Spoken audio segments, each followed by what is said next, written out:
Ichiamu eba ese multimedia channel yiso. Ene ye kwasiada. Nyankopon adom ode na watwe na watwe akọ awiye ama yeda so wonkwan yeda so tiase a aseda enkoma otwedi ampon Nyankopon ewo ne hweso pa ene ne bambo a ode aboyen a yeda so etiase. Na issues kakra bi wo ha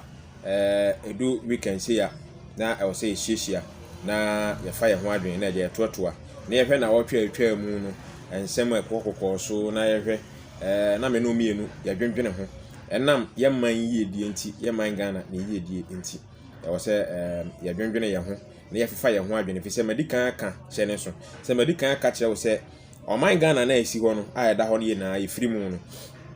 se ebe ye yie na ebe koso ne bedum pempen so a ye nyina ye hwehwe se ye pe no no a yemu bebre atukwan akotena ma no ne bebre atukwan omanim se de afoforo abrofo ne ade omo se chichiro mo man no but so oman ne be koso a na oman ne yie be sifa pempapa se de ye hwehwe no no a ejiname na wo a ye oman mu tena fo ye bro ni be ka se ye citizens no ejina ye nso na ebe ma oman no aye se de aye do ye to abama mpanifo ye mpanifo no ye enim won be ye wan afamu de but me no mienu no as citizens na yeto oman no ya modern bo ene ya adwene no nsesaye no ansipia oman no yentimi nya no se de ye pe no efise brochire ho no America ni US ne ho ahwan no aya ibodi ne ye reference no enye mpanifo no nko na ye oman no yie saa emu nipa ni nyina aka ho ena oman no eye se de aya wuhunu no efise ye no ye ka to se fa ball anto ha wo de ball abeto ba broni ye ka na se fa ball anto ha obi make sure so fa ball anto ni nyina aka boma ena tetere oman. I'm saying the past week I came and say maybe akoko so Ghana but ba ko bi na I was say hwe na address because ye man Ghana na da ho no say ya nhwe ensem bi na ya mfa nsisi ani yi a aya na ase dama bi ebekọ aise na ntikuru no ebekọ on dama no na asen abeye etwa kese abeda oman no ho na me bisa se asema me pese me bisa no pa ni discuss na ye dwene ho ne se ye chi akuapim polo se hwan de ne koto afiase for say jeli in 90 days na ya jano no aba na endra me na internet ya na me ko hu say akuapim polo say o ye press conference. In fact me hu ye no I was just me say na press conference say e do bi koto afiase no oba press conference say okay then we dey be kwa kusi eti anumire no me san online a me ko hu a akuapim polo na esi hu a microphone se gu nanim de bro pepe baako say o address nation say o akoda afiase aba na me bisa wo say ye oman ne ye oman say ya na eti oman no sabi na ne yie die ne ye pa na say oman no ankasa no ye tete oman ne wi a ne asen abe complain say ye man ne nye na ye de blame men crofo ye de blame makwasi broni a ote ne ba bia o ye ne man yie ye blame no ya ton slaves ya ye slave trade the twam for so many years but still oman Ghana de ye gusu ebremu abrofo say ene ye nyema nkoyi a ya abrofo na ema ye nyema nkoyi meanwhile ya dwene ne ye suban ne ye ne ye na ye de ti oman no mu no ye nyene ya dwene se ye sesa so what you say me hwe bloggers na me hwe media men prominent TV channels stations akese ne asesa microphone e de akogu akuapim polo anim say won ye press conference say on kasantre oman ne say ye de na koto die de na ba medwene ho a medwene ho bia mentimi ntia ase menye yi say e mentality no e concept ni siniye no sebi ka frache ye nyini na mama yensu anyansa kakra asoman o ye nyini na mama yensu anyansa kakra asoman eti ye atai ba atai ye o so be press conference what man ye serious as a country o man ye serious as a country but onim o man na si ho no na menka ye problem kese a e wo sa o man na Ghana no mu no o man Ghana na intimi nkoso na intimi nye yi no ye how kese pa a man na ye de aye no eye ba akope eye the media is our problem. God is not our problem. The media is our problem. Whites are not our problems. The media is our problem. Mama kan kire o Nyankopon nye problem o say ye kwatena so de eno nye problem abrofo ati on ba bi no omo nye problem ye problem ne say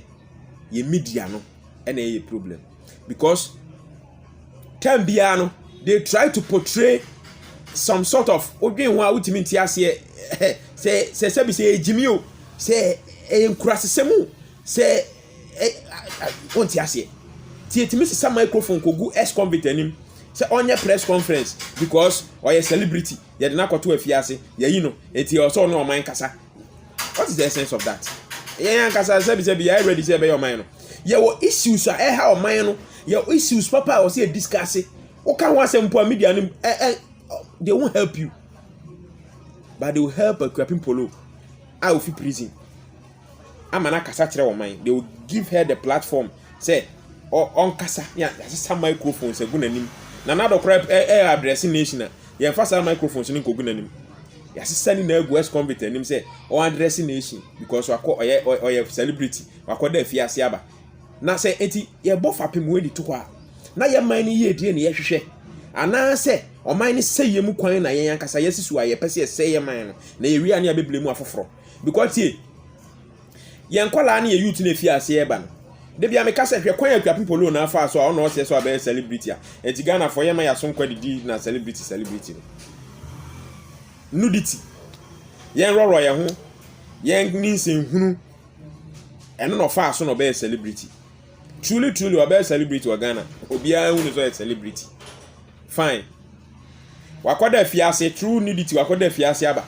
osan ba ye no yasen aba ye no hero Yamana akonwa man bigger platform kra chain de na ono wo no asesa microphones agu nanim eti ye youth na ti akire hwe ye no sabi ye bedi ede adwene pa na ye de hye se nkola na efi akire ba no woni tirim efi se wutimi wro ho wutimi enudity wro ho kire na wutimi be popular wutimi be celebrity ni celebrate you in such a manner and say na o man no that ye de I say glass above for no a papa kura you need that bia mummy hwe bibi as a country what you say na o man na be yi a ejina yen timamufo no yeso ye na be ma o man no aye yie sabi opani na ya na meka say opani na ya ye blame panifo na ye blame o no obi an ka say blame pani because what to abama no any responsibility say ohwe na oye na sede say ya to abama no but the issue is menu mienu ya dwene ne mentality ne kura yen no aya ne yema ye refi say sa omo free emu kodi MP any ministers no omo ne ye na once in a time bia na atwam no ne ye no mo na tie community no eti the kind of mentality awo no that kind of mentality na MP ni wo eti si yansa asese ya dwene ema ye ma na fi ase eba no so adwene ansesa we will continue to be where we are because onkwala no so benyini with the same kind of mentality say say yeah Ghana for near no omo bi position the first na or hwe say obeye yie I will say wonya sika first and that is another mentality e kura yen a ekutia yen ha yen na ebe se ye daachi sika de wonya eye sika de Nyankopon ye wadom ne bi bedi wunsem a eye pa mo bi enka to sika nye sika ye papa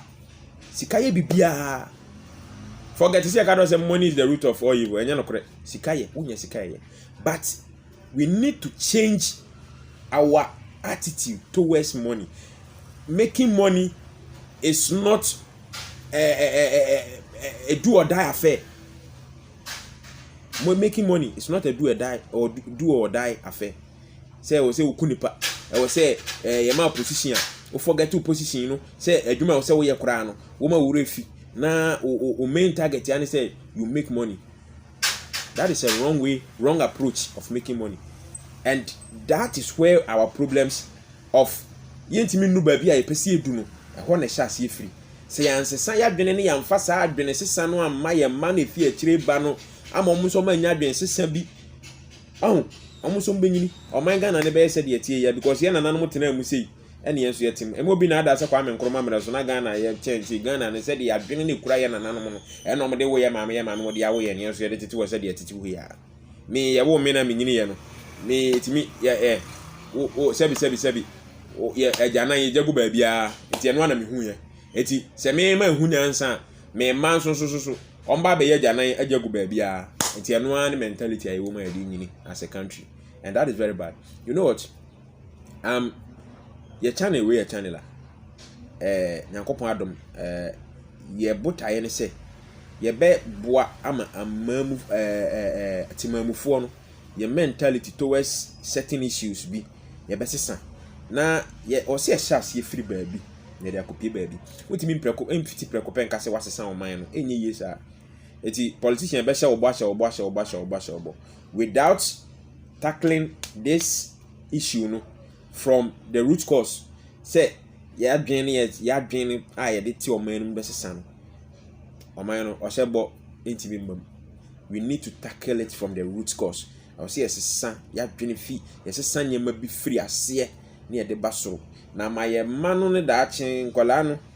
abenya adwene foforo bi towards a nation building. Eno na ye botaye eti se wo hwe me a me da ase bebre nyame hia se woni yen atena bedu sabri na wahwe ye video me mesro se ye videos no obekọ YouTube no subscribe to our channel na afi wi na wa share na obi nso anya bi ahwe se bi yenyina adwen ni ba ko fotirim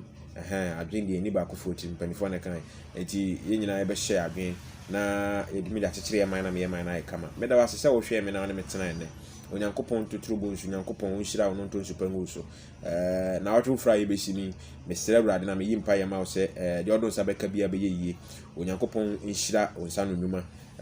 de hia kese me kama asem se de hia kese woni pa bra bom ye nkwa